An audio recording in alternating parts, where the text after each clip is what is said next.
Hello everyone! A couple of you had requested if I could tell you the story of Broxigar. It's an epic tale which takes place mostly during the War of the Ancients, which takes place 10,000 years ago. Now this is a story spread out over 3 books, so I'll have to try and focus it on Brox as much as I can. Gather around and listen to the tale of an orc who managed to strike a god. Broxigar, Broxigar the Red, or simply Brox, or Brox, or however you want to pronounce it, is the brother of Sourfang. He has been fighting for the Horde during the First, Second and Third War. During the Third War he was tasked with holding a mountain pass and keep the demonic forces from getting through. He was the only one of his party left standing when the Orcish reinforcements finally arrived. Although everyone honored him with his victory, he himself felt guilty about it. Guilt for not falling together with his comrades and receive the honorful death in battle. Now don't get me wrong, he wasn't exactly suicidal, but he was looking for an opportunity or just another chance for that glorious honor that made orcs sing songs about you. One day, the showers of the Horde felt a strange anomaly and Brox together with Gaskell were sent out by Thrall to investigate. On their journey they saw the great red dragon Corialstras together with Ronan, who were looking for the same thing. Corialstras had received a warning from Nosdormu that something was wrong with the time waves and that he needed help, and Corialstras himself had asked Ronan to help him with this. Brox saw them flying in the sky and he figured to himself to follow them because maybe they would lead him to the anomaly, or maybe they would lead him to a chance of once again entering in glorious battle. Little did he know that by following them, he would lead himself to Nosdormu, who was trapped in a time wave anomaly. He was doing everything in his powers to keep the time waves from collapsing, but this also created a massive void. Brox told Gaskell to run away from this, but instead he tried to hide in a rock outcropping, and this caused him to die a horrible death by the hands of the vortex. Brox was sucked up, just like Corialstras and Ronan had before him, and the time waves took him back 10,000 years, to the time where the Well of Eternity had not yet imploded and the Highborn were dabbling with magics beyond their understanding. In this time period, Queen Azara, Xavius and the Highborn had made contact with Sargeras. They tried to create a portal and bring him and the Burning Legion into our world. In the original timeline, the Night Elves had already won and they stopped the summoning of Sargeras, which also caused the well to implode and the land of Kalimdor to split apart. Now this is all time travel stuff, which is usually pretty messy and it brings up a whole bunch of questions. If I understood the story correctly, the anomaly was created by the old gods who wanted to mess up the time waves and by doing so break free out of their prisons. It was their hope that by messing all these things up that the High Elves would actually win, Sargeras would come to our world and they would use the energies that would be released to break out of their prisons. Incidentally, it appears that because these 3 were sent back in time, that the Burning Legion was actually stopped. It's just a time travel mess and my advice is just to enjoy the story and to go with it.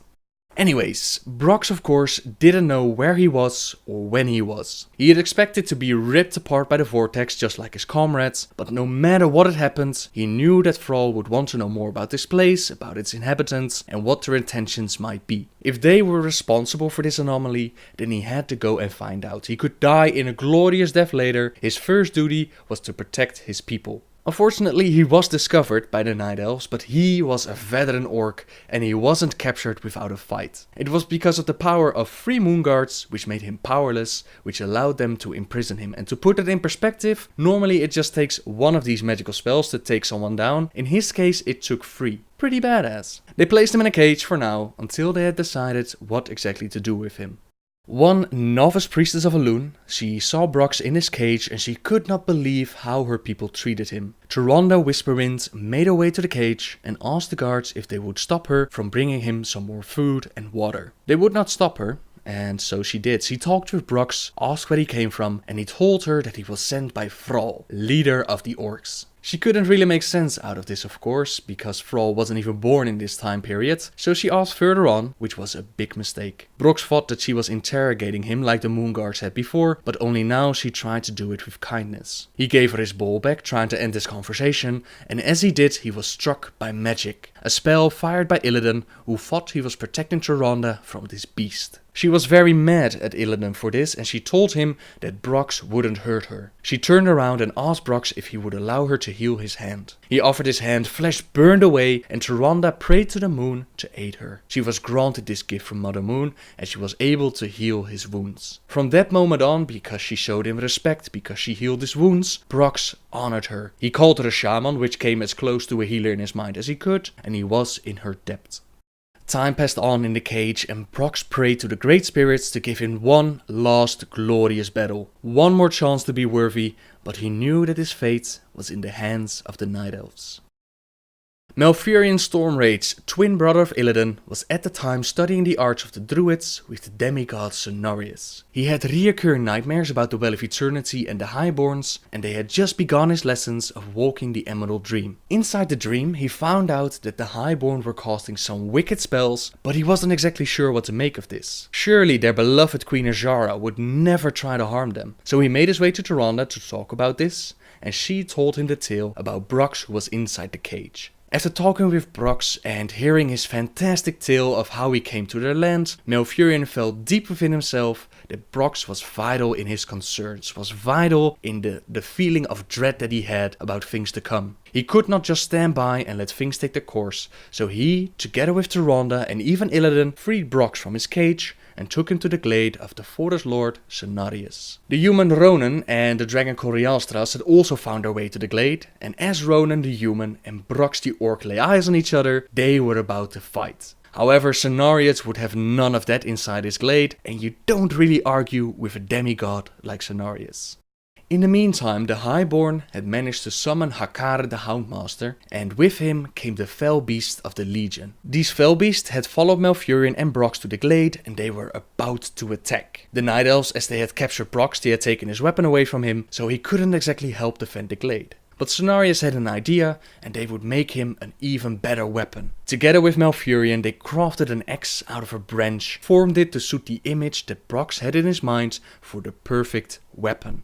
To make sure that it was stronger than any mortal forged axe, Cenarius placed his own blessing on the weapon. Let it always swing true. Always protect its master. Let it be wielded well for the cause of life and justice. Let it add to the strength of its master, and in turn, let him strengthen it. It was light, it was stable, it was an extension of Brox himself, and he put it to great use, man. Now I can tell you all the battles that Brox faced in this story, but that would take a very, very long time. Know that his war cry managed to halt even the demons. Know that his axe and his skill with the weapon cut through horrific demons as if he was slicing through butter. Know that hell came to our world, and Broxigar gave them hell back. Gradually throughout the story, the High Elves managed to summon more and more demons. They even managed to summon some of their powerful leaders, like Manoroth and even Archimonde, to our world. Of course, as time passed, the Night Elves became aware of the actions of the Highborn, and they created a resistance. Amongst the resistance were Malfurion, Tyrande, Brox, Ronan and even Corialstras. Illidan was also fighting against the Legion, but in his own special way. As you can imagine from a veteran orc as Brox, he was on the front line, slaughtering many demons. He even guarded Malfurion as he walked the Emerald Dream to stop Xavius, and when he went to Deathwing's lair and collect the demon soul, Brox was right at his side, man, to the lair of Deathwing. Can you imagine? The real moment of glory for Brox, however, came at the end of the story. He had learned to deal with his depression, and as he saw the Night Elves and the demigods and even the Furbolgs and the Tauren and the Urvan, all the forces around him stand up against the Legion, he realized that dying for the sake of guilt was the way of a coward. He was now fighting with his fallen brothers in mind, not feeling guilty, but honoring their deaths while holding the line and trying to save the world. The critical moment in the War of the Ancients had come. The portal was nearly finished and Sargeras was ready to step into this world. Malfurion and the others had the plan in mind of using the demon soul to destroy the portal, and they, together with the dragons, made their way to the well. There they were greeted by the High Guard on shadow beds and also the flying demonic sorcerers of the Legion. In time they may have defeated these forces, but time was exactly what they didn't have. Brox looked around him and he saw that this battle was for the wizards. Up in the sky, he as a warrior could do very little, and he also realized that Sargeras would win if nobody stood in his way. Even if they did eventually manage to close the portal, it would just be too late. "Farewell, wizard," he roared. "It is my honor to have fought beside you and the rest." Ronan glanced back at him. "What are you planning to—" And Brox leaped. The red dragon attempted to catch Brox, but the giant's astonishment made him react far too slowly. The orc fell past his claws, dropping relentlessly toward the center of the Well of Eternity, and the blazing storm now reaching its peak. Howling with anticipation, Brox felt the wind tear at his face as he descended, his grip on his axe so tight that his knuckles had turned white. He grinned, just as he had the day when he and his comrades had stood ready to protect the past at the cost of their own lives. As Brox neared the portal, his perspective shifted. He saw movement within, ranks and ranks of demons, all preparing to follow their lord into the mortal plane, demons stretching into forever. Of Sargeras himself, Brox saw no sign, but he knew that the demon's fearsome master had to be very, very near. And then the orc passed through the gateway. They flowed toward him, an endless river of utter evil seeking his death. "Come," roared Brox, kicking aside the severed limb of another demon foolish enough to get within reach of his axe. He stood atop a mound of dead flesh, his many kills. The orc's body was awash in his own blood, but a strength such as he had not felt in years filled the greying warrior. A chaotic fury surrounded the lone guardian, the madness of the realm of the burning legion. There seemed no ground, no sky, only an insane swirl of fiery colors and untamed energies. Had he not been so completely focused upon his adversaries, the orc suspected that he surely would have been driven insane by now. Behind him, the portal burned with evil purpose. The green flames danced as if demons themselves and seemed to draw the burning legion like the proverbial moth. Brox had expected that he would overcome immediately, but not only had he so far survived, he had kept not even a single demon from reaching the gateway. How much longer he could last, the aged warrior did not know. For as long as the portal existed, he hoped. The enchanted axe gave him an edge, one that Brox had utilized to good advantage, but the weapon was only as good for as long as his strength lasted. A movement of black at his right caught the orc's attention. Instinctively, he shifted to meet it, and he was battered horribly by a force that made the might of the demons before him seem as nothing. Brock's shoulder cracked and he felt several ribs collapse into his organs. Sharp, agonizing pains ripped through him. He tried to rise, but again the veteran warrior was battered relentlessly. His legs were crushed and his jaw broken on the right. Brox tasted his own blood, a not unfamiliar thing. One eye was bruised beyond opening, and it was all the orc could do just to breathe. But his one remaining hand still gripped his axe. Overcoming everything, Brox swung, hoping to hit his attacker. The blade encountered an obstruction, and at first Brox's hope rose. However, the squeal that immediately followed informed the badly injured orc that he had only caught an eager fell beast trying to close in on easy prey. Such a pity. Despite the words, there was certainly no pity in the terrible voice thundering in his head. A vast shadow blanketed the orc. Such a pity to waste such delicious ability for carnage. With a strained roar, Brox managed to right himself. The axe came spinning around. This time he knew that it was no mere demon hound he hit.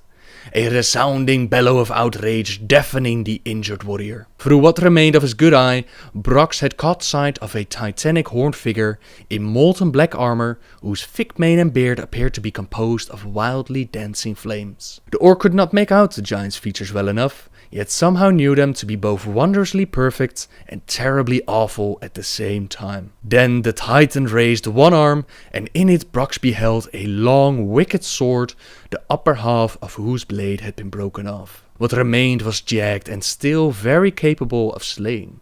Through broken teeth, the orc began a death chant. The jagged tip impaled him, bursting through his spine. Brox's body quivered uncontrollably, and the light in his eyes dimmed. The axe slipped from his limp fingers. With a sigh, the orc at last joined his comrades from the past. And thus ended the life of Broxigar, but not before he managed to strike a god, Sargeras himself. The first and only mortal to this date that has stood against Sargeras inside his own realm, and he manages to land a strike. Sure, it was just a very small wound, and sure he had an enchanted axe, but the weapon is just dead. It was the orc behind it that faced its own demise and roared at it with a challenge. This small cut was eventually what would allow Corialstras to distract Sargeras, giving Malfurion the momentum he needed to close the portal and prevent Sargeras from entering our world. The well imploded, the Great Sea was created, and it was Ronan who found Brox's axe as it washed upon the shore. With the timeline back in order, it was time for Nosdormu to send them back home, but they would take the axe with them. Corialstras took it to Thrall as he disguised himself as an orcish shaman. "Hail, Thrall!" the elder figure called in an oddly strong voice. "Hail, savior of the orcs! Who are you?" "You are not Kalfar," Thrall growled, referring to a shaman. "I am one who brings news. News of a valiant warrior, Broxigar." "Brox? What of him? Speak!" "The warrior is dead, but dead, sending many enemies before him. He has again fought the Legion and cut down so many it would take a day just to count them one by one." The Legion? The orcs' worst fears were realized. "Where? Tell me so that I can gather our warriors and fight them." The almost hairless elder shook his head, then gave Thrall a grin without teeth. "There are no more demons. Broxigar and those fighting beside him defeated the Legion, and it was your warrior who stood at the pass again, even when faced by their master." The figure bowed his head respectfully. "Sing songs of him, great Thrall, for he was part of those who saved the world for you." For a time the younger orc stood silent. "Then, this is true? All of it?" "Aye, and I bring this, all that remains to honor a hero." Despite his seeming infirmity, the shaman brought forth a huge twin-edged axe. Thrall blinked, somehow not having noticed it earlier. "I've seen nothing like it. It's a weapon crafted by the first druids, formed from the magic of a forest spirit, fashioned especially for Brox's hand. It will have a place of honor," Thrall whispered, gently taking it from the crooked figure. He eyed it in admiration. Light as a feather, and from the look of it, wood, from bottom to head, even the blades, but clearly a capable axe. "How is it you have this?" But the shaman did not answer, because he was no longer there. In time, Thrall would grant the enchanted axe to Fura, the niece of Brox. She would use the mighty axe to free Malfurion and bring down the Nightmare Lord in the Emerald Dream. But that is a tale for another time. For now, know and sing the song of Broxigar. Broxigar the Red Axe, or simply Brox. He bought the future at the cost of his own life, a price he had been longing to pay, and has earned him a place amongst the orcs of legend. I hope you all enjoyed the story of Broxigar. I hope I did it justice. If you want more details, I can highly recommend you to get the trilogy called The War of the Ancients, which tells not only the story of Broxigar, but the entire story of many of the heroes of Warcraft. Subscribe if you like my videos, and until next time guys, see ya!